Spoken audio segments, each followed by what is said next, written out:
JFRP glass fibre ये देख लीजिए कितना बढ़िया मजबूत सरिया लगाया गया है। ಫೈಬರ್ ಗ್ಲಾಸ್ ಅದು ಒಳಗಡೆ ಫೈಬರ್ಸ್.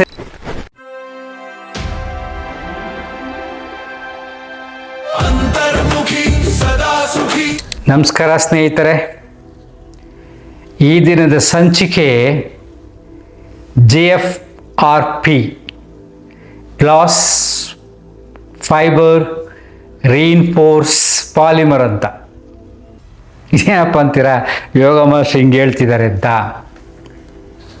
ನನಗೊಬ್ಬರು ವಿಡಿಯೋ ಕಳಿಸ್ತಿದ್ರು, ಅದು ಫೇಸ್ಬುಕ್ಕಲ್ಲಿ ಬಂದಿದೆ, ಅದು ಹಿಂದಿಯಲ್ಲಿದೆ. ಮೊದಲ ವಿಡಿಯೋ ಹಾಕ್ತೀನಿ ನೋಡಿ.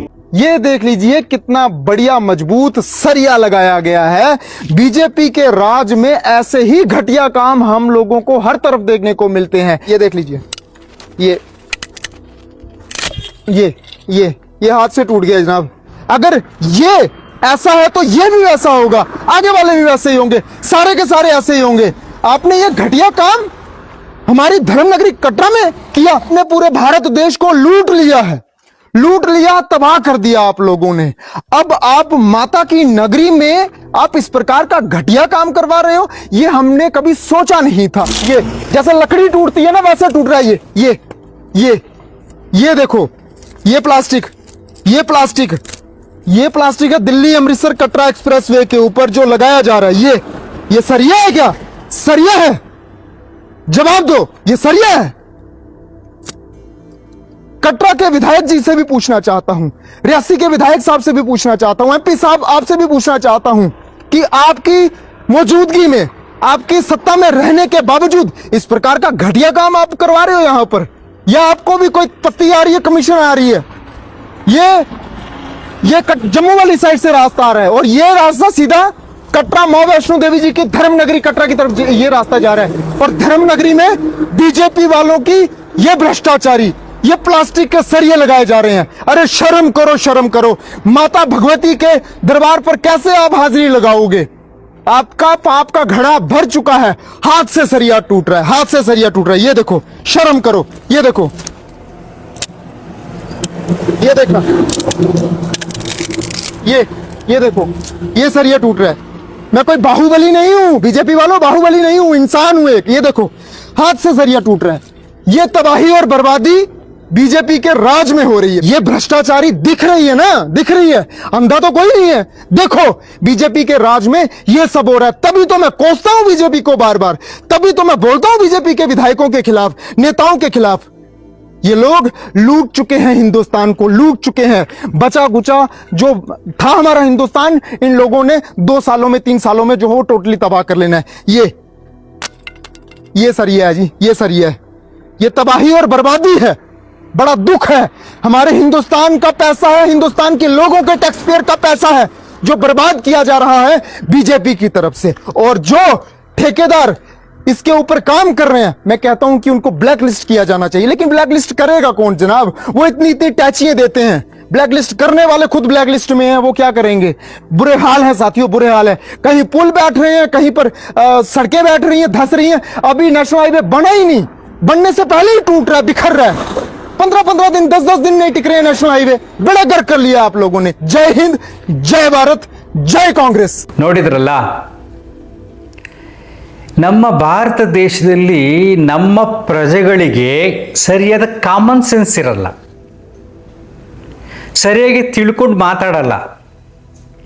ಒಂದು ಮನಸ್ಸಿನಲ್ಲಿ ಒಬ್ಬ ವ್ಯಕ್ತಿಯನ್ನು ಯಾವಾಗಲೂ ನಿಂದಿಸಬೇಕು ಅಂದರೆ, ಒಂದು ಸಣ್ಣ ಕೆಲಸ ಮಾಡಿದ್ರು ಕೂಡ ಅವ್ರು ನಿಂದಿಸ್ತಾ ಇರೋದು, ಅದು ಸತ್ಯನ ಸುಳ್ಳ ತಿಳ್ಕೊಳ್ಳೋಕ್ಕೆ ಹೋಗೋದಿಲ್ಲ. ಅದು ಹಿಂದಿಲಿ ಅರ್ಥ ಆಯ್ತಲ್ಲ ನಿಮಗೆ. ಆ ಕಾಂಕ್ರೀಟ್ನಲ್ಲಿ ಹಾಕಿರ್ತಕ್ಕಂಥದ್ದು ಫೈಬರ್ ಗ್ಲಾಸ್, ಅದು ಒಳಗಡೆ ಫೈಬರ್ಸ್ ಇರುತ್ತೆ, ಗ್ಲಾಸ್ ಕೋಟೆಡ್ ಇರುತ್ತೆ. ಅದಕ್ಕೆ ಕೊರೋಷನ್ ಆಗಲ್ಲ, ಅಂದರೆ ತುಕ್ಕಿಡಿಯಲ್ಲ. ಕಬ್ಬಿಣದ ರಾಡ್ಗಿನ್ನ ಸ್ಟ್ರೆಂತ್ ಇದೆ ಅದು ಯಾವಾಗ ಕಾಂಕ್ರೀಟ್ ಒಳಗಡೆ ಸೇರಿಕೊಂಡಾಗ. ಆಮೇಲೆ ತುಂಬ ವರ್ಷ ಬರುತ್ತೆ, ಅದು ತುಕ್ಕಿಡಿಯಲ್ಲ. ಅದನ್ನು ಬ್ರಿಡ್ಜ್ಗಳಲ್ಲಿ, ಕೆಮಿಕಲ್ ಪ್ಲಾಂಟ್ಸಲ್ಲಿ, ಸಮುದ್ರದಲ್ಲಿ ಅದನ್ನು ಉಪಯೋಗಿಸ್ತಾರೆ. ಪ್ರಪಂಚದಾದ್ಯಂತ ಅದನ್ನು ಉಪಯೋಗಿಸ್ತಾರೆ. ಅದು ಹೊಸ ಟೆಕ್ನಾಲಜಿ. ಅಲ್ಲಿ ಅವನು ತೋರಿಸಿದ್ನಲ್ಲ, ಅದು ಹೊಡೆದೋಗಿರುತ್ತೆ, ಆದರೆ ಅದು ಮುರಿದಾಗ ಅದು ಮುರಿಯುತ್ತೆ ಅದು. ಬಟ್ ಕಾಂಕ್ರೀಟಲ್ಲಿ ಮುರಿಯಲ್ಲ ಅದು. ಅದಕ್ಕೆ ಬೇಕಾದ ಸೈನ್ಸ್ ಇದೆ. ಅದಕ್ಕೆ ಇನ್ನೊಂದು ಶಾರ್ಟ್ ವಿಡಿಯೋ ಹಾಕ್ತೀನಿ ನೋಡಿ. Reinforcement doesn't have to rust anymore. Most buildings age because steel corrodes over time, but one material is quietly changing that.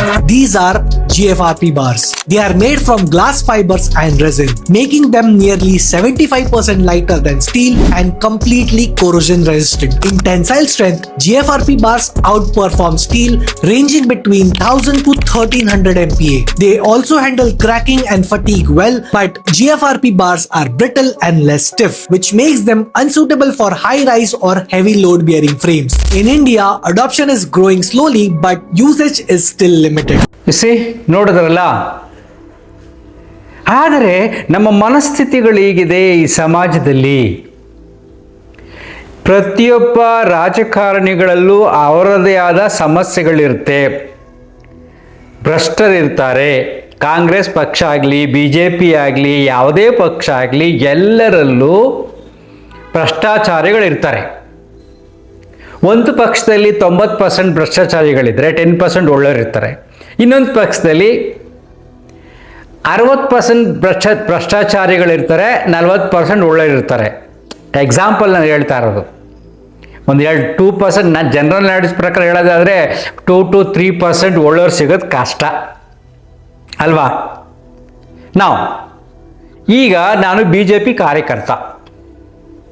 ನಾನು ಇಲ್ಲಿ ಹೋಗ್ಬಿಟ್ಟು ಹೊರಗಡೆ ಹೋಗ್ಬಿಟ್ಟು ನನ್ನ ಪರ್ಸನಲ್ ದ್ವೇಷಕ್ಕೆ ಏನೋ ಮಾಡಿ ಒಬ್ಬರನ್ನ ಸಾಯಿಸ್ಬಿಡ್ತೀನಿ. ನಾನೆಲ್ಲ ಫೇಮಸ್ ಆಗಿರ್ತೀನಿ, ಇಲ್ಲಿ ಬಿ ಜೆ ಪಿ ಕಾರ್ಯಕರ್ತ ಹಾಗೆ ಹೀಗೆ ಅಂತ. ಸಾಯಿಸಿದ ತಕ್ಷಣ ಏಕ್ದಮ್ ಮೋದಿಯವ್ರಿಗೆ ಬೈಯೋದು. ಅರ್ಥ ಇದೆಯೇನ್ರಿ? ಚೀಫ್ ಮಿನಿಸ್ಟ್ರಿಗೆ ಬೈಯೋದು. ಈಗ ನಾನು ಮನೇಲಿದ್ದೀನಿ, ನಂದೇನೋ ಪರ್ಸನಲ್ ಪ್ರಾಬ್ಲಮ್, ನಾನು ಯಾರನ್ನೋ ಹೋಗಿ ಅಟ್ಯಾಚ್ ಮಾಡಿ ನಾನೆಲ್ಲೋ ಕಳ್ತನ ಮಾಡಿ ನಾನ್ಯಾರೋ ಸಾಯಿಸಿದ್ರೆ ಮೋದಿಯವ್ರು ಬಂದು ನಾನು ನೋಡ್ಕೊಳಕ್ಕಾಗತ್ತೆ? ಅಲ್ಲಿಂದ ಬಂದು ಇವನೋಗ ಕಾರ್ಯಕರ್ತ ಹೋಗ್ತಾ ಇದ್ದಾನೆ, ಸಾಯಿಸಕ್ಕೆ ಹೋಗ್ತಾ ಇದ್ದಾನೆ ಅಂತ. ಕಾರ್ಯಕರ್ತರಿಗೆ ನೀವೇನು ಸಂಸ್ಕಾರ ಕಲಿಸಿದ್ದೀರಿ ಅನ್ಬೋದು, ಎಲ್ಲರನ್ನೂ ತಿದ್ದಕ್ಕೆ ಸಾಧ್ಯ ಇಲ್ಲ. ಚೀಫ್ ಮಿನಿಸ್ಟರ್ ಏನು ಮಾಡ್ತಾ ಇದ್ದಾರೆ, ಎಲ್ಲೋಗಿ ಕೊಲೆಗಳಾಗ್ತಾ ಇದೆ, ಕಾನೂನು ಸುವ್ಯವಸ್ಥೆ ಹಾಳಾಗಿದೆ ಅಂತ ವಿರೋಧ ಪಕ್ಷದವ್ರು ಮಾತಾಡ್ತಾರೆ. ಇಲ್ಲಿ ಕಾಂಗ್ರೆಸ್ ಇದೆ, ಬಿ ಜೆ ಪಿನವ್ರು ಮಾತಾಡ್ತಾರೆ, ಬಿ ಜೆ ಪಿ ಇದ್ದರೆ ಕಾಂಗ್ರೆಸ್ನವ್ರು ಮಾತಾಡ್ತಾರೆ.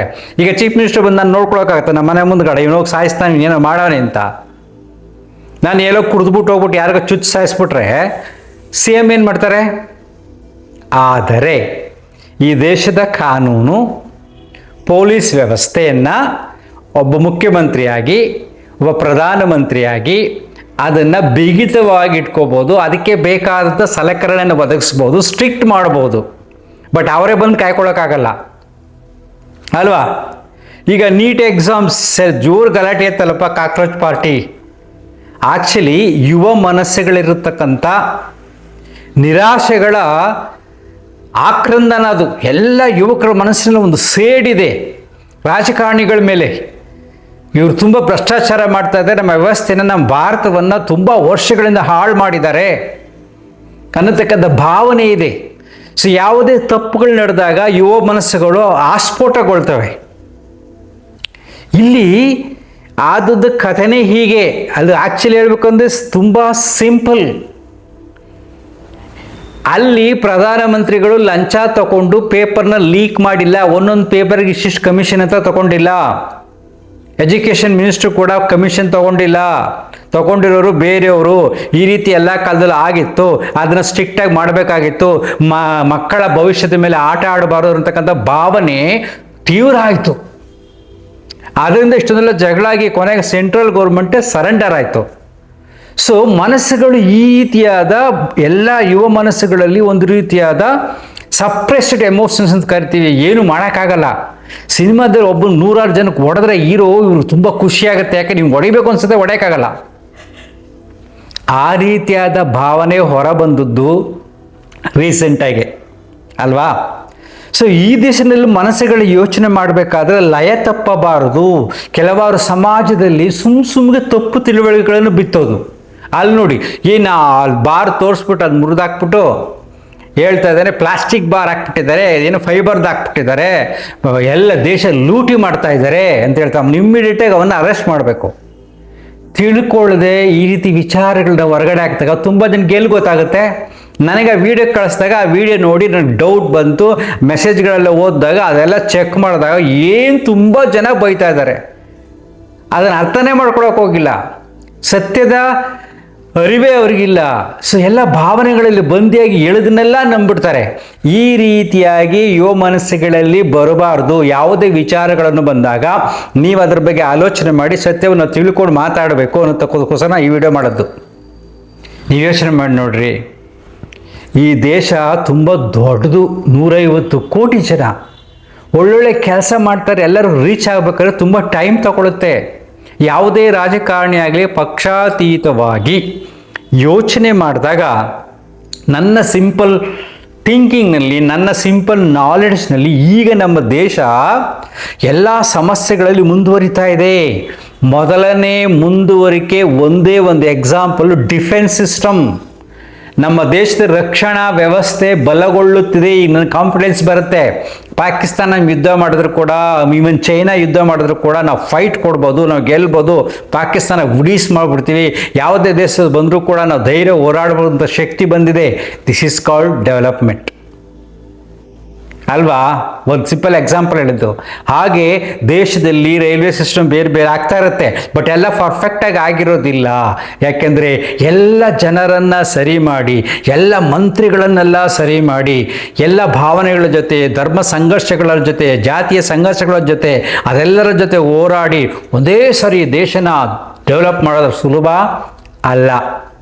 ಸೊ ಈ ದಿಶೆಯಲ್ಲಿ ಯೋಚನೆ ಮಾಡಿದಾಗ ಎಲ್ಲಿ ತಪ್ಪುಗಳಾಗುತ್ತೋ ಅದನ್ನು ವಿರೋಧಿಸುವುದು ಪ್ರತಿಯೊಬ್ಬ ವ್ಯಕ್ತಿಯ ಹಕ್ಕು. ಬಟ್ ಈಗ ಸ್ವಲ್ಪ ಯುವಕರು ಮುಂದೆ ಬರ್ತಾ ಇದ್ದಾರೆ. ಈ ರೀತಿ ಯುವಕರೆಲ್ಲ ಮುಂದೆ ಬಂದು ಹೋರಾಟಕ್ಕೆ ತಾತ್ವಿಕವಾಗಿ, ಸತ್ಯವಾಗಿ ಕೆಲವಾರು ವಿಚಾರಗಳ ಬಗ್ಗೆನೇ ಹೋರಾಟ ಮಾಡಿದ್ರೆ ಒಂದು ರಿಸಲ್ಟ್ ಖಂಡಿತ ಸಿಗುತ್ತೆ. ಸೊ ಯುವಕರೇ, ಯಾವುದೇ ವಿಚಾರವನ್ನು ಸೋಷಿಯಲ್ ಮೀಡಿಯಾದಲ್ಲಿ ಹಾಕಬೇಕಾದ್ರೆ ತಿಳ್ಕೊಂಡು ಹಾಕಿ. ಈ ಥರ ಮಾಡೋಕ್ಕೆ ಹೋಗಬೇಡಿ. ಯಾಕಂದರೆ ಮರ್ಯಾದೆ ಹೋಗೋದು ನಮ್ಮ ದೇಶದ್ದು, ನಮ್ಮ ಮರ್ಯಾದೆ ಅಲ್ವಾ? Thank you. ಅಂತರ್ಮುಖಿ ಸದಾ ಸುಖಿ. ನಮಸ್ಕಾರ.